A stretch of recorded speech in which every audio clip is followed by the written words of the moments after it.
Why this is definitely good news. Sure, it's not the greatest single development, the most positive thing that's happened for and by USC athletics the last year, but it's a sign that USC is not going to give in or give up. That just because President Carol Folt a mere 2 days before declared that USC was expecting a budget shortfall of $300 million to $500 million this next school year, it was time to pack it in, which USC could have, and not all that long ago, would have, but did that with the NCAA declaring that spring sports athletes, especially seniors deprived of their final go-round, could have another shot at it next year if their schools wanted to give them that opportunity. Some 41 Trojans, 30 of them scholarship athletes, said they wanted to come back now that the scholarship limits had been lifted for them. Easy for the NCAA to say, but who's going to pay? Turns out at USC, that will be AD Mike Bohn, football coach Clay Helton and basketball coach Enfield. They're combining to give back next year a total of $1 million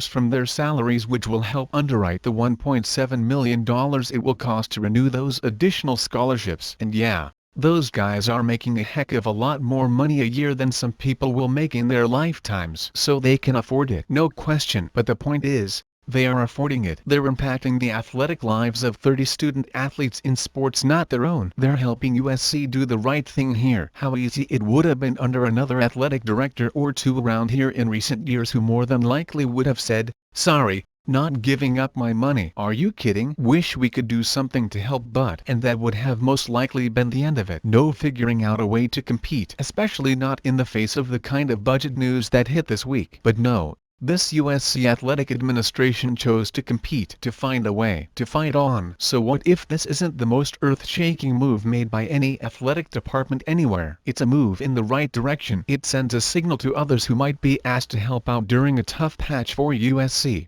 and maybe still unhappy Clay is still here, that USC people can work together to help others out right now. Right now, when you're under the gun, you have a choice. Do you get rid of the UC Davis game, even if it costs you? You do. Do you send a number of coaches packing whose time was clearly up, or do you keep them around because they've been around for years? You send them on their way. Do you replace them with competitive, edgy, hard-nosed professionals who could work anywhere for anybody and will improve things immediately, especially recruiting? You do. Do you bump up the recruiting staff big time the way you said you were going to do with folks who can do all the eye-catching social messaging stuff in this time of social distancing? Absolutely. You do what you do to compete the best you can every day in every way. Even after keeping Clay, you just get Clay on board with all the hirings, firings and additional staffing and see where it takes him, and get Andy and Clay to join with Mike in coming together for the spring sports kids who deserve another chance. This didn't have to happen at a school where they weren't committed to competing